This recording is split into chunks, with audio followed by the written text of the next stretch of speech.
we have produced about 10 billion tons of plastics.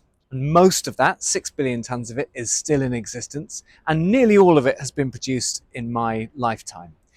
In those 6 billion tons of plastics, there are 16,000 chemicals, of which about 8,000 have been tested for human health concerns, of which about 4,000 have been found to have been of concern to human health, of which only about 400 have been regulated against. What kind of concerns to human health? One is microplastics, which are getting everywhere. They're in the brains of unborn babies, they're in placentas, they're in penises, they're in practically every organ in all of our bodies right now in mounting amounts.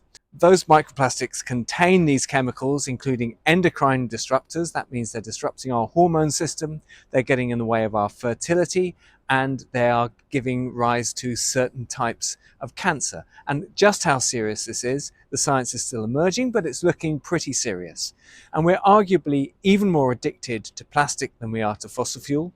It's arguably even more permanent than greenhouse gas emissions, in the sense that we absolutely do not know how to ever get these microplastics out of our environment. And the growth rate on plastics is higher than the growth rate on fossil fuel has ever been.